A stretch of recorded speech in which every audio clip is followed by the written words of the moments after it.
the volatile nature of those level of reserves as a consequence of that. But I think personally that it's masked still remaining underlying pressures, and we're seeing those coming through, especially around children's young people and SEND services, where you look at the demand, look at costs, and they're still increasing at quite an alarming rate in some parts of the country. So clearly that's moved us on to organisations that are considering financial sustainability. Most organisations have a robust 3 to 5 year plan, but there are a number, and an increasing number seeing at the moment, that are in a fragile position, should I say, where their level of reserves and their plans mean that they can probably get through the current year, maybe into next year, but after that there are real issues. And going back to some of that commentary around SEND services, there are a number where their high needs block within their dedicated school grants. If the legislation change or the accounting requirements change, it could push them into a Section 114 notice. It's quite a serious position. So we are still doing a lot of work around organisations understanding their financial sustainability and their financial position at the moment. We're also seeing more organisations that are trying to gain an understanding of where they are at the moment, though they don't immediately think that there are financial issues. So understanding where you are is critical. Service demands are still increasing across most areas of the public sector, which is also then presenting difficult decisions for members. And I think we'll see that increasing over the next 12 to 18 months. We often have a conversation around what's the statutory minimum that you deliver. It's very hard to define and it's very hard to deliver. But organisations are looking now at what does that actually mean? And members are going to have to start making difficult decisions around priorities and support. Always interesting when you come up to a series of elections, I know. And the final point on that is levelling up, which I find quite an interesting conversation, and from your own organisations and your own bids. I think the fact that it's a competitive environment is something that also presents a challenge. So are organisations prepared and ready to be able to submit bids for levelling up? Do they have the initiatives, or are they bidding and then making it retrofit? So I think being aware of the initiatives, the opportunities is going to be crucial. As with all grant funding and income. I think from organisational perspective, these are not new. Financial planning is still coming down into a shorter timescales. You know, that idea of short, medium and long-term planning, it's the medium term is turning into months and not years. And I think that there's a risk around having a robust financial planning process. The medium-term financial plan is still as critical as ever. If we see those and their timescale on those are narrowing, that's one of the signals for me and for us around financial stress within an organisation. The planning horizon and the assurity or the assurance around those figures is becoming less and less. And you'll see that when you look at savings plans and look at your own organisations, you might have a long list, but how many of those you actually guaranteed to be able to deliver? Where's the certainty? Which actually moves me on to the fourth point on that, which is around the balanced budget. You'd be surprised how many organisations I talk to at the moment, at the end of May, were forecasting a deficit. You're only 2 months into, at the end of May, 2 months into a financial year, and they're forecasting millions in deficits. One has to challenge whether that balanced budget, when it was created at the beginning of the year, really was a balanced budget, or there was an optimism bias, or there was an element of savings plans that were put together that were not realistic. And I actually worked with one organisation, which I won't name, that went the other way, was forecasting a deficit all year. And I think by the time they got to October last year, forecasting a deficit of around 25 million. By the time they got to the end of March at 22, it was a £4 million surplus. That tells me something about the culture of organisation, its ability to forecast. And I think our role as accountants is to challenge forecast. Are they realistic? Are parts of the organisation being parochial in terms of their forecast? Are they overly pessimistic? Because at the end of the year, you really don't want to have that situation, because you could have done more against delivering objectives. I think that organisations need to look more at the balance sheet. we don't often do that. We don't do, as a commercial world, does look at those kind of ratios around the balance sheet, which I think are interesting. Looking at assets, looking at liquidity, looking at cash flow in that type of way. Reserves, clearly, where are you in terms of the reserves? Reserves are falling, but how are you using those reserves? Are you using those reserves as a way of propping up a revenue budget? In which case, that's and you know from your own personal life that's taking out a mortgage then to pay for your lunch today. There's an ongoing cost of doing that, so it's not ideal. Improvement and change is there, but I find that most finance teams don't have the headroom or the capacity to be able to contribute towards that. So if you think about changing finance function and improving a finance function, it's about creating that space so that you don't do things that you don't need to do anymore and don't do things that you've always done. But it's very difficult to create that space. Commercial, just a couple of points there. This is around well-publicized issues around commercial organizations and arm's length organizations with local authorities. Do you understand where yours are? Do you understand the governance arrangements? The financial impact of those commercial organizations not being sustainable? Is a local authority underwriting those organizations, and should it? So it becomes a question then around stop, go, or invest. On integration of plans, this point is where I've worked with organizations and they have a corporate strategy, corporate vision, and those plans underneath, whether it's treasury management, capital, whether it's the annual budget, whether it's service plans, aren't all integrated. It might sound very obvious, but if they're not connected, you should be able to see from any item of expenditure, any line of expenditure, what that does to contribute to achievement of overall objectives. So some points which I find important and are important to me around reviews that we undertake and conversation I have is we often talk about organizational resilience. I think personal resilience and the people side is critical. We have seen over the last 2 years a lot of change in the way that people respond to working from home. Some are coming back in, some aren't, some don't have the space anymore that they need to. But how are your staff? What's the staff resilience like? Are you having issues with staff that are leaving? So the recruitment, retention issues. Recruitment is major at the moment for most organisations. So thinking about staff resilience, I think, is important. And I think in terms of training and development, what we're seeing at the moment, there's a lack of capacity in finance across the whole of the public sector. And I think this goes back 8 or 9 years when the investment in training started to slow down. I saw it from an institute side in courses, in terms of professional qualification. So what we're seeing now in organisations is there's a lack of available resource and talent at a middle management level, and then to move through to a senior management level. I'm of that age group where my peers are starting to fall off the end of that kind of career path. But who comes next? Do we have the people within the organisation? Are we starting to develop our own talent to be able to respond to that? And aligned to that is that the skills required are changing. So I think there's we need to find opportunity to invest in development of staff. Performance management through a virtual environment is difficult, and it's also difficult to change the way that people work in a virtual environment as well, which links back to the culture. So just to counter to some of the things I see at the moment, and happy to develop or answer any questions on those. Should we move on to the FM code and the FM model?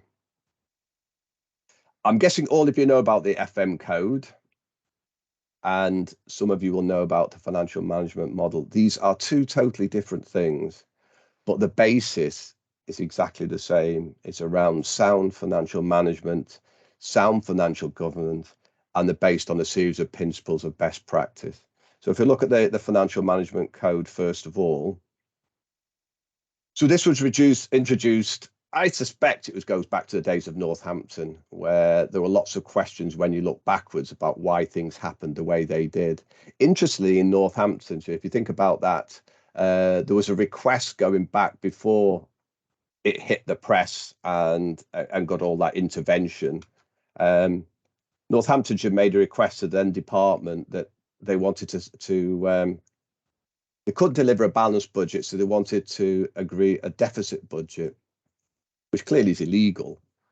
But nobody at the time asked the question, well, why are you doing that? Why are you in that position? So as a consequence of Northamptonshire and following other authorities, CIPFA decided to produce a code which was published in 2019, I think the end of 2019. The aim of that is to support good financial management and practice, but to also assist local authorities in demonstrating their financial sustainability. So it's not the same as looking at the annual account statements. This is about an assessment of where an organisation is against a series of statements of best practice. It's principles approach, so it doesn't tell you what you have to do and what you don't have to do. It's not prescriptive. And they're translated into standards. Interesting that the code is not mandatory. So it's not as with other codes where they are in legislation. The way we would consider it, though, is that if a Section 151 needs to discharge their duties, compliance with the code would be self-evident, and they would need to do that. So as far as we're concerned, it's about an organisation demonstrating that it meets the requirements of the code. So the principles of the code are around, you can see there, the six areas: leadership, accountability, transparency, and so on. So underneath that, there are a series of statements that an organisation can assess itself against. So if you look at those, are you pleased to know I'm not going to go through all of these, and I'm not going to read the guidance either. If you want the guidance or the code, just let me know. The guidance is about 400 pages long. CIPFA doesn't do anything in lightweight. It's going to be detailed for you to review, but there are 17 standards underpinning each of those principles. One of the core things for me when I talk to organisations about the code is that finance and good financial management is responsibility of the whole organisation. So this doesn't just mean at a political exec level or a corporate management team level. It means through the whole organisation. Finance is not just the responsibility of the CFO. It's down to the leadership team, elected members, and the fact that it is delivered through a strong and robust financial management and governance style. I think reminding members, it's always useful to do that so that they remind them of their role, responsibilities, and accountability for budgets. We're not in the days of the 80s where you had surcharging back to members if you set a deficit budget.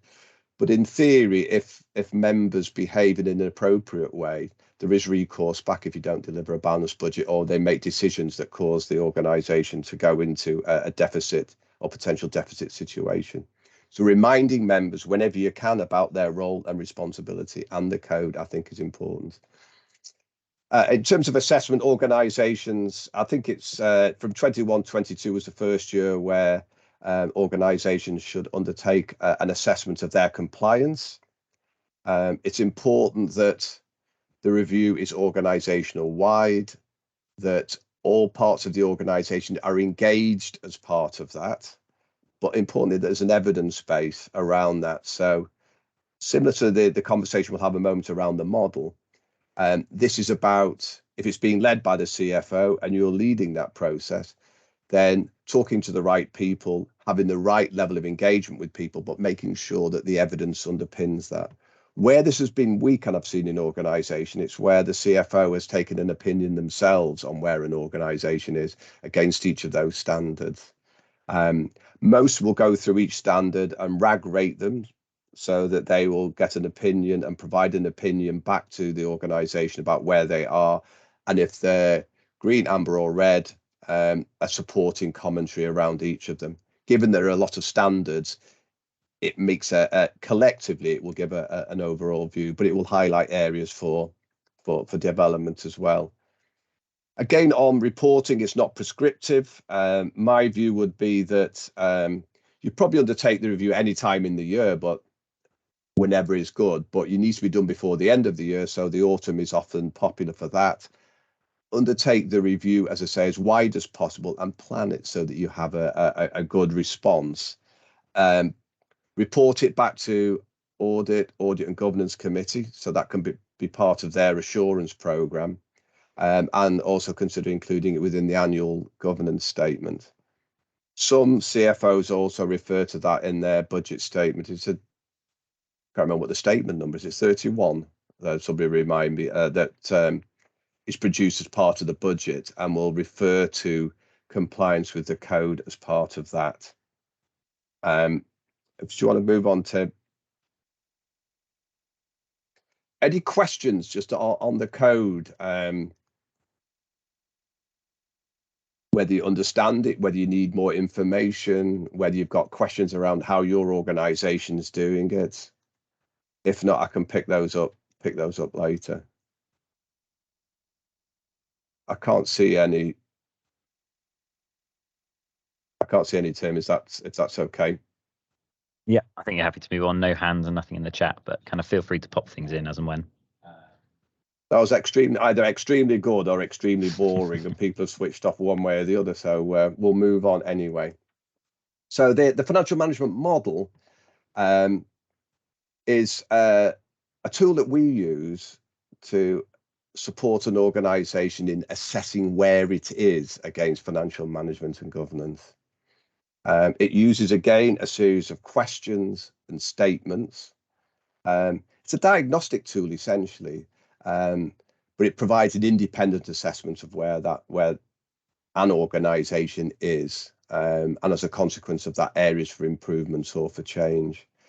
The organisations we see that use it at the moment want to get an understanding of where they are against best practice. So it spans all financial management.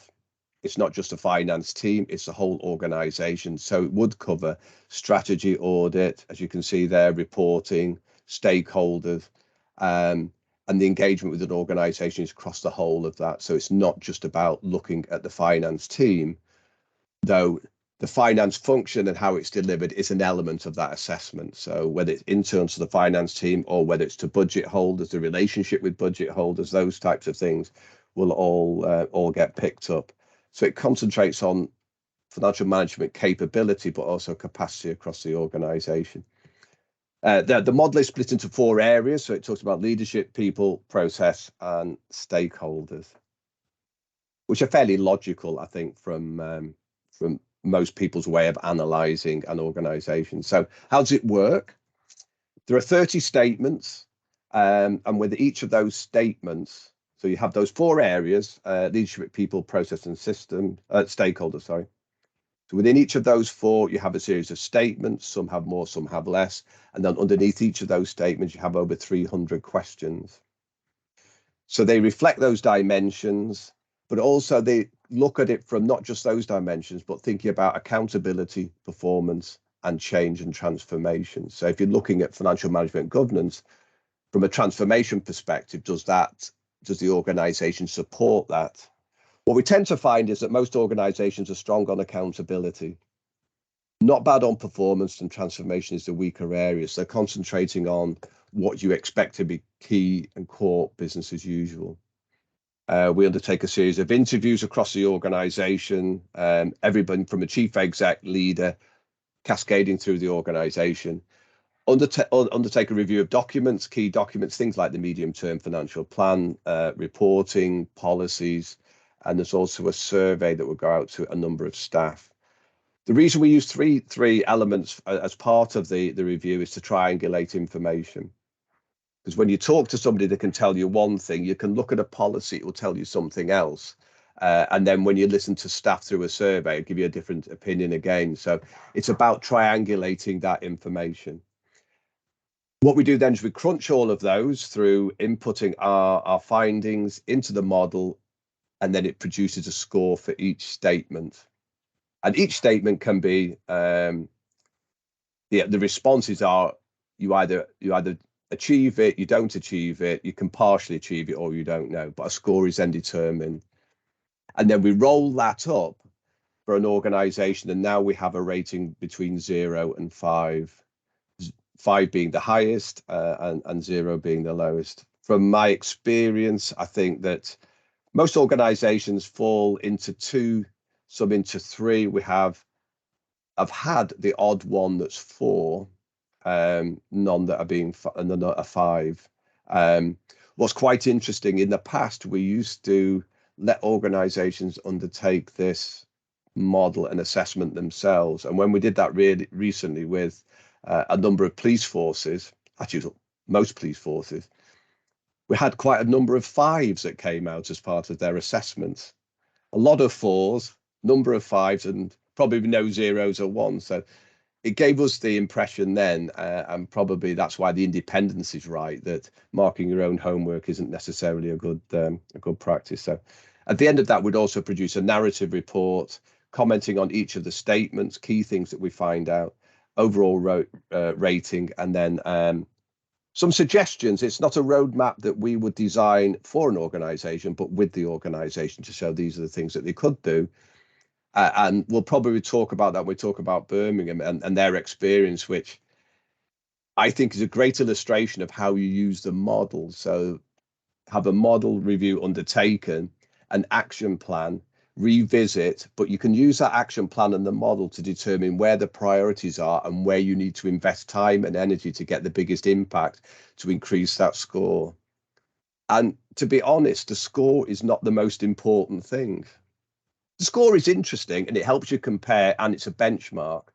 But for those organizations that go chasing a 5-star score, it doesn't necessarily improve their culture around financial management and governance.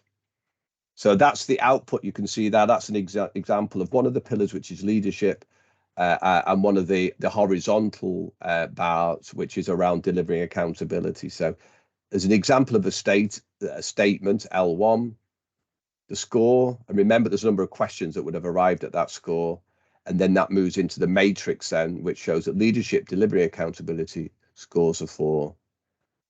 From that also then we would produce an outline improvement plan. So those areas that are either 1, 2, or low 3s, we would then suggest, based on the questions, based on the principles and statements, what areas the organization should concentrate on.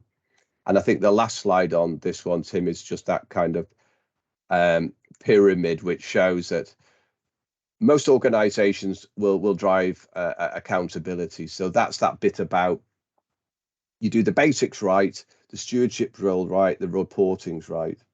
When you move up through that pyramid towards world class, it changes the dimensions around people, process, and their impact. So you can see there that when you're supporting performance, which is that middle band I was talking about of the 3, finance continually looks at itself, looks at its relationship with services, how it supports services, and how it supports change. So it isn't buried in the past and does what it's always done.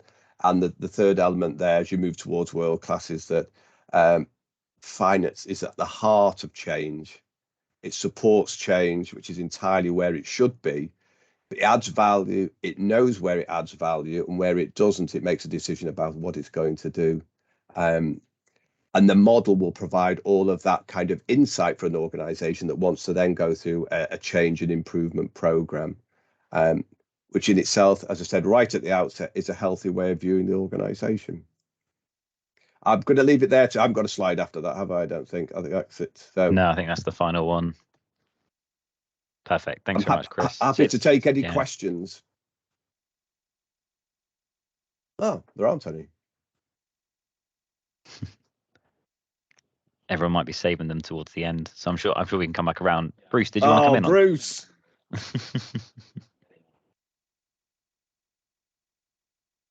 Hi, Chris. How are you doing? It may be a more appropriate question for after Lee and Sarah have also spoken, but I was just wondering, you said there was a couple of things there which I found particularly interesting about, the particularly post-COVID, how important personal resilience is and the people element of this are.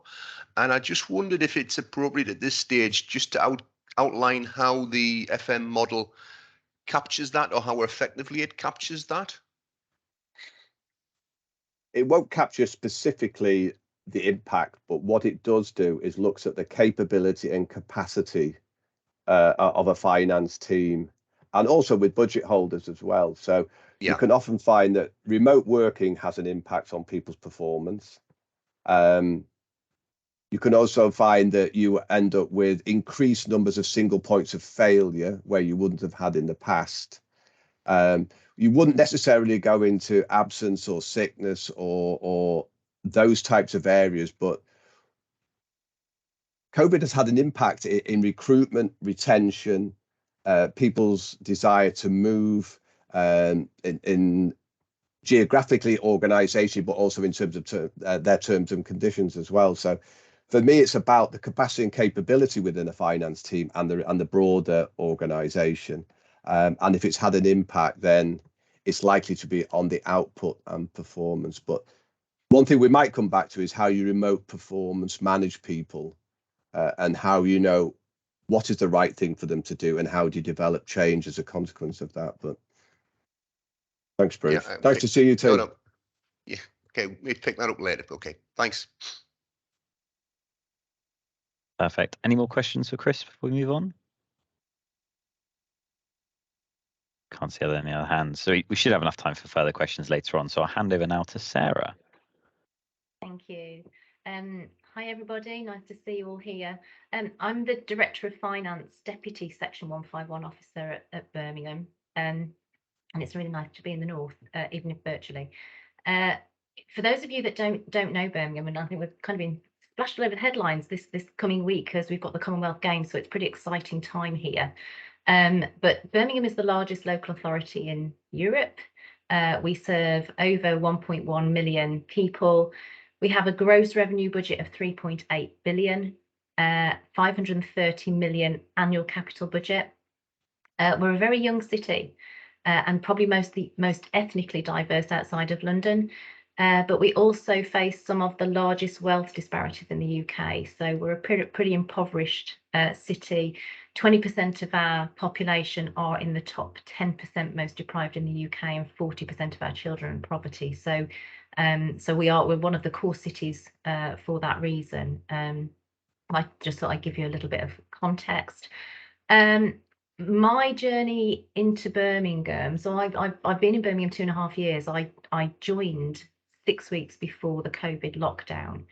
So what I'm going to take you through now is pretty much everything done remotely. So that interesting point about remote working, all of this done remote. So a little bit of context as to where Birmingham has been on the financial management journey.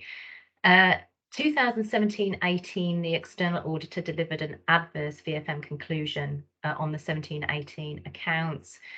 2019, CIPFA came in. The council received a 1-star financial management rating from CIPFA due to, as they said, a damaging lack of accountability for fiscal performance and unachievable savings targets. So pretty damning. We absolutely needed to overhaul the finance operations and the council's approach to financial management. We knew that would require a fundamental shift across the whole organisation to improve and enhance financial management.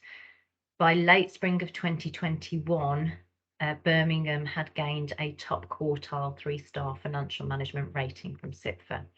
So a pretty rapid turnaround. We're one of only a handful of organisations that have attained 3-star financial management status, and we're pushing at the top end of that 3-star and gained national recognition on the way. In its 21 review, CIPFA concluded that Birmingham City Council should be considered to be an exemplar in the transformation of financial management capability, given the extent of improvement achieved over the last 2 years. We are now working towards achieving 4-star status, and I have to say this is an ambition that I would barely have recognised 2 years ago. I thought we had a really big task on our hands, both myself and Becky Hellard, the 151 officer, both of us new into the organisation, both of us faced with a 1-star, and to think that we turned it around as fast as we did and are now motoring towards 4-star is pretty incredible. I'm going to take you through the approach that we undertook to achieve that significant transformation, and I will say it's been over about 1,000 days of transformation effort and counting, at pace and at scale. Important to note, as I said, that we undertook this change despite the global pandemic and the financial challenges being faced by the public sector. I think for us, you know, many organisations may well have stalled at that point, and we certainly saw a lot of people retrenching and kind of really focus on COVID. For us, it was a decision that we took to drive ahead, not really a choice. We had to do it. We couldn't stay where we were. And I will say credit to all involved, because not only did we deliver on that 3-star promise to our elected members, but we did it a whole year early as well. So just move on a slide. Thanks, Tim. 3 success factors, I think, that that drove that improvement. So the first one being strong leadership. I think it's important to recognise the size and scale of Birmingham, and that it does actually matter.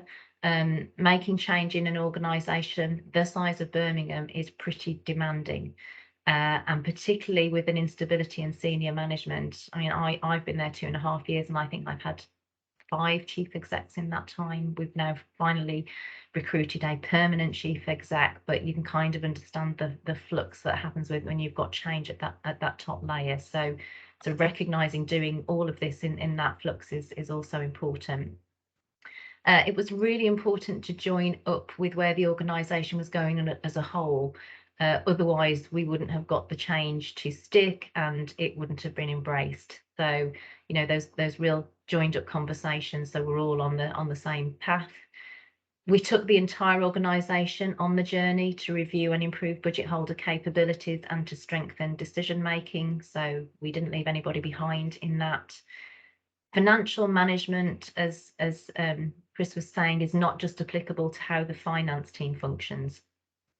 There was a shared understanding and ownership of the improvements required in financial management across the council and from the top down, and that was really key to creating organisational confidence, rebuilding relationships, and having really strong stakeholder engagement and collaboration.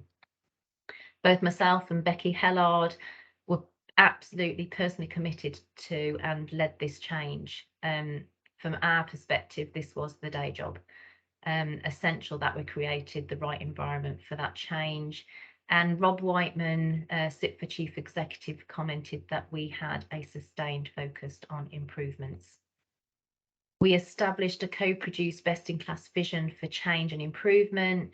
We engaged partners to review and ratify our change journey to keep us honest and unbiased. So important that you have that peer review. We redesigned the target operating model for finance and combined that with a major change programme with our Oracle implementation and the set of financial improvements that we had inherited on the back of the CIPFA 1-star FM rating as well. So a really massive programme of change coming together. I honestly doubt we would have achieved that successful 3-star in financial management had we continued to approach this as a tick box exercise. Instead, implementing it as part of wider change was really fundamental to how we operated. Evaluating and resetting financial accountability. This was one of the biggest weaknesses identified in the 2019 report and has since massively changed across the council. The introduction of accountability letters to our senior leaders improved ownership and responsibility for budgets and budgetary control. And this is one of the things I find really odd when you ask somebody to sign a letter to say they will be accountable for their budgets, how that seems to change mindset somewhat, rather than just saying to somebody, go look at it in the system. It's very, very bizarre, but it seems to work. We focused very much on improving financial governance and compliance through a clear accountability framework and a best-in-class approach. So making it really clear to people where to find their accountability, go look in one place, not try and search it out. And that's been hugely important. We focused on getting the basics right, in part forced by a ledger that didn't balance, which was a little bit shocking for me and Becky as we arrived. I think it is too easy to focus on the really clever stuff, and we like to focus on clever stuff as accountants, don't we? But forget very much about getting the basics right. I would say this is really about continual review and challenge of those basics, as well as all that wider improvement. We ensured we were financially well managed and had in place a strong business partnering approach to enable good decision making. The role of the finance business partner has been strengthened to provide professional financial challenge in an open and collaborative manner with both officers and elected members, and we are continuing to make that improvement in how our business partners operate. And more widely now as a council management directorate, so what you probably know as a resources kind of directorate, we're also embracing communities of practice with other business partners from other functions, so really strengthening that model more widely than just finance now. Driving for the right culture. It's really important to recognise that making the cultural shift is an activity in its own right. We have been utterly relentless with this. Financial management had previously been seen as the role of the finance function. Shifting that dial to change mindset and culture has been critical to ensuring that budget holders recognise their financial responsibilities and to ensure that financial accountability and financial performance are seen as the cornerstones of budget management. In doing so, finance moved to one of a policing role to an enabling role. We recognise the pivotal role that our elected members play in providing an environment that engenders really good financial management, challenge and scrutiny as well. And creating that awareness, ownership and corporate responsibility was key. So these success factors are ultimately demonstrated through enabled budget holders, a strong financial strategy and financial sustainability. In 2021, CIPFA noted that the financial plan was exemplary with a straightforward and honest appraisal of the financial position. Our financial plan has been overhauled and strengthened, and last year we delivered over 91% of our planned in-year savings, some £33 million, which has been a significant improvement on any previous performance and one we're immensely proud of. We have really healthy reserve levels and stable borrowing, and our financial risks are closely monitored and recognised within our financial resilience reserve. We have a healthy year-end outturn position for 21-22, having managed as an organisation the financial effects of COVID on our services. And our external auditor recently commented on their value for money assessment for the council that they have no issues on financial sustainability with us. Again, an incredible achievement given our financial history. Just want to move on, please, Tim. Thank you. So I thought it was important to kind of think about our approach to this and what we'd done, and we've had many a time thinking through what were those magic ingredients. So these are the things I think that are the magic ingredients, and things to share with you. So declaring an amnesty for the past, and this is quite important, I think, you know, coming into a new organisation and staff kind of saying, you know, we've had lots of change, we've, you know, had lots of change of senior officers. You come along and you know you're flip-flopping around what we're doing, and we're very, very sceptical of things. So I was really keen to make sure we killed off the ghosts of the past, placing no blame and re-energising and motivating the staff. That scepticism of change and that defensiveness of change, we got over through ensuring we had jointly worked out a best and preferred approach to change, and ultimately have improved the culture to one that is much more optimistic for the future and less about in the past this is what we did and this is what was done to us. So very much that kind of focus on the future. Fixing the structure last, not first. This is interesting for me because I think many organisations think that the problems lie in a structure, and probably including my own organisation. So, you know, you quite often see organisations doing all of that structural change first.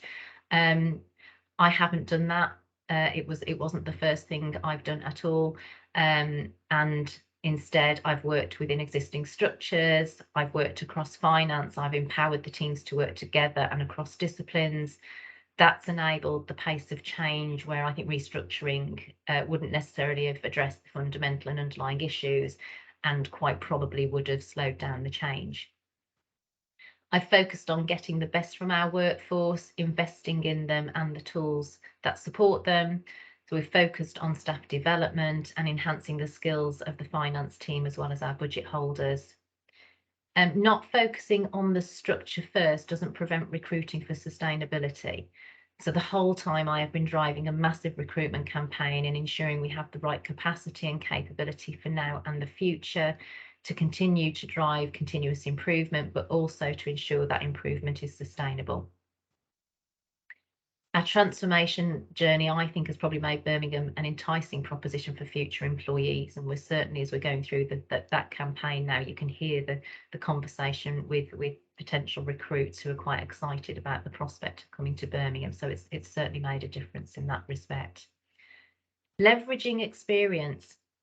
What I would say to you as finance leaders is surround yourself with people who recognise best practice and know what good looks like. That can come from within the organisation or outside the organisation. In our case, to ensure the team was well supported to deliver effective and sustainable change, we used a combination of seasoned interims, a delivery partner, as well as our own staff. And I think if you just on that point of resilience, you know, if you've got very, very positive energy around you, it rather helps you to remain resilient. So I'll give you that little bit of nugget, I think. Also, just recognizing, you know, you don't have all the answers all the time. Reaching out to others when you need those answers is important. I'm a great advocate of phone a friend. Focus on what you can control. This is an interesting point for me, as I do think the perception of what we can control is often smaller than the reality, and it probably comes down to thinking about how you can influence others. There was an awful lot of change occurring across the council as we embarked on this journey, including that change in senior leadership that I talked about. We were also in the midst of a pandemic and the financial challenges that have been gripping us for some time, and obviously were further exacerbated by the position we were in. Taking the organisation with us at a time when everyone is preoccupied with transformation and emergency operations, I have to say, is no mean feat. But getting the organisation to recognise that good financial management was an effective platform from which to drive wider transformation, react to change, and to managing that challenging financial outlook was an effective way to influence control. Once we had that organisational permission, it was much easier to control the outcome. And what I would say is you can't necessarily avoid the financial challenges, but you can control how you manage them.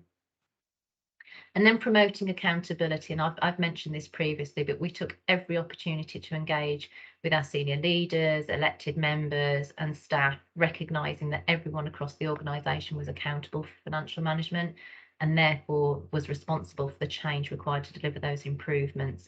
Again, creating awareness, ownership, corporate responsibility, utterly key. So for me, they are the big facets really in terms of what I think our magic ingredients were. Thank you. I don't know whether you've got any questions at that point or whether you want to move on to Lee, Tim. Yeah, I think if there are any questions, please just put a hand up. If not, we'll have some time after Lee to answer any final questions. Cool. Thanks very much, Sarah. And over to you, Lee. Hi, afternoon, everyone. Likewise, it's good to be virtually in the Northeast. And nice to see some familiar faces again. So yeah, I've been asked to just give a perspective from Birmingham Children's Trust in terms of our experience of the FM journey. And to some extent, I suppose you could look at this through, say, perhaps the lens of if you were to try and promote this or sell this to one of your own service directorates. So obviously, in terms of a bit of background about the Children's Trust, we were created in 2018 as a separate entity on behalf of Birmingham City Council to provide statutory children's social care services. We're an organisation of 200 million plus, and being fairly new, we inherited some of the staff from the council. We had to set up our own governance around our board and committees. It was fair to say, you know, and probably you'll find in many children's services up and down the country that the pressures on finance and the conversation around children's services was around, are we being effective financial managers?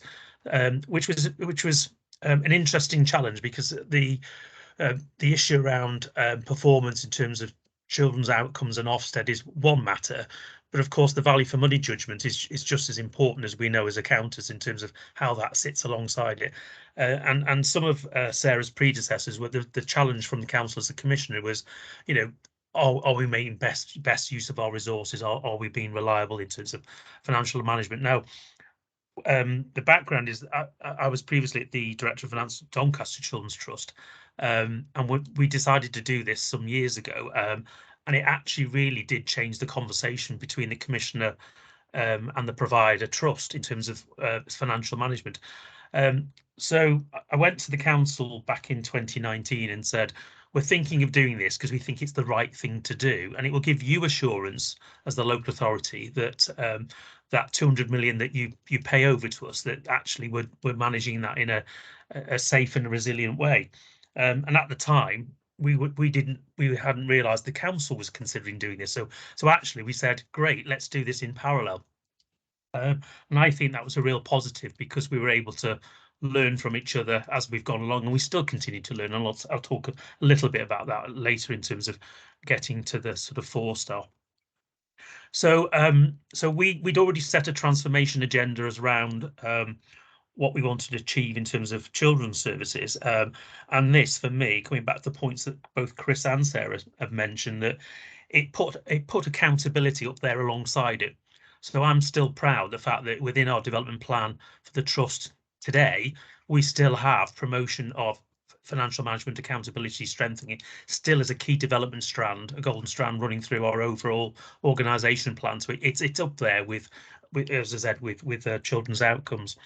I think, you know, the point around staff resilience, they'd moved over to the trust, and then it was like, why are we doing this? Why are you actually bringing this sort of financial management framework to us?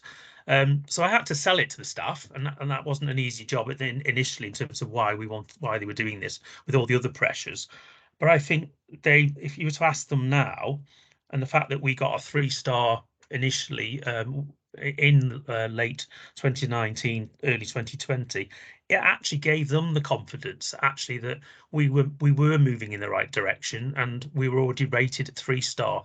I mean, Sarah, you know, Sarah will be aware that at that point the council were 1-star, so actually there was a bit of competitiveness with us, and that was a healthy competition, but it gave them that sort of confidence. Actually, we've moved across, and actually we're moving in the right direction. And I think, you know, going back to the point about learning, we know that the council has done things now that we want to pick up. So Sarah mentioned the accountability letters, the training and investment. I think, you know, we've sort of turned to the council and said, can we have a bit of that? Can we follow you? Because we want to get to that 4-star rating as well at the same time, hopefully together. Coming back to the sort of, you know, what did this give us? As well as sort of raising it across the sort of senior management, I think it gave us engagement across the whole organisation. And it was no surprise when we got the report, we got a 4-star around transformation and around what we were doing with stakeholders and how we you know, really our work around working with the finance committee, the board was really was you know, what in the CIPFA's opinion, 4-star out of 5. But we weren't complacent. We knew where we were only getting 2 stars, and what we said is that's the bit we need to focus on. So, you know, not certainly, you know, that's what I'd advocate is look at that. How can you bring those 2 stars up to confident 3 stars and preferably 4-star areas? And we weren't as strong on the people agenda, and we weren't as in terms of the people issues. So it's interesting Bruce's comment about, you know, we're still learning, we're still making progress on that around ensuring that you know, our budget managers have got the right skills, capability. They understand that, you know, financial management is just as important as people management and operational issues as well. So that's still a bit of a journey that we're on. And the other ones around more generally about supporting performance. And, you know, I don't need to tell all of you about, you know, I keep banging on all the time about, you know, performance dashboards should have finance on there, not just about, you know, service outcomes all the time. So that's again something that we're trying to make progress with. Yeah, so the journey is, I think, it's been in parallel with the council is been a really interesting one, and I think, you know, we've having that independent report, we were able to share that, as I said, with the board and with the council, and it did move the conversation on around it.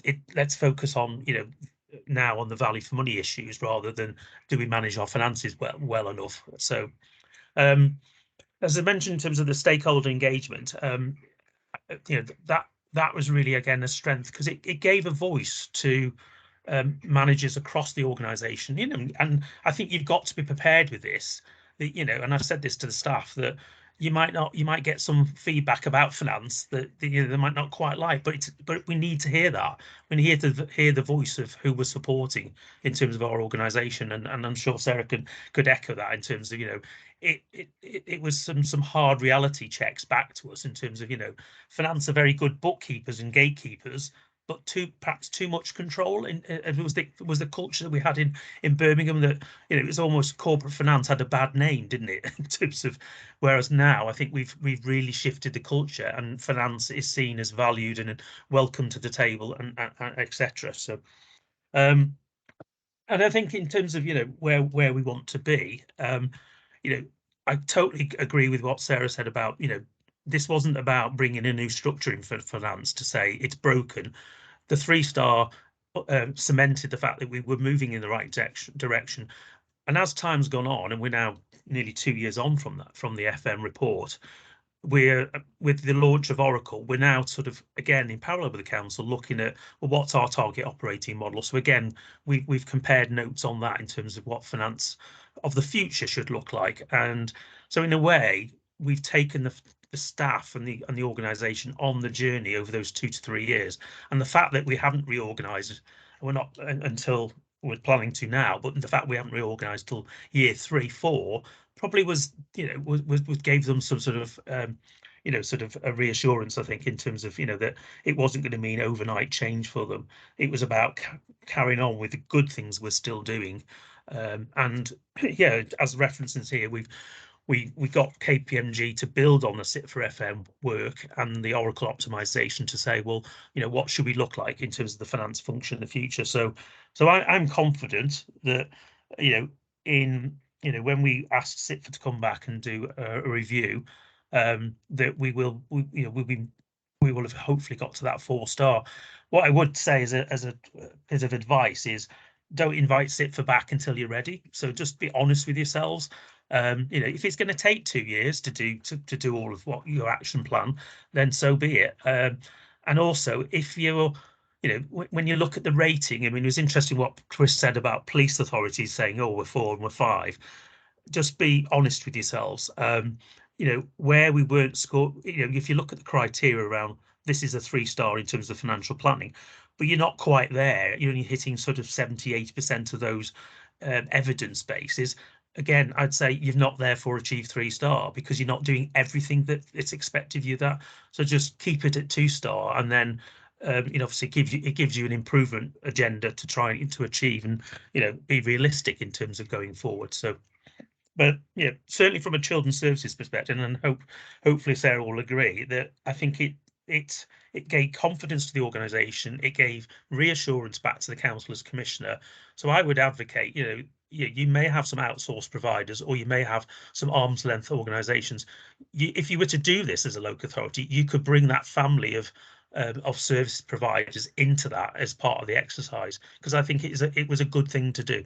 So that will, I'd say I'll stop if there's any questions, and from my side. Thank you.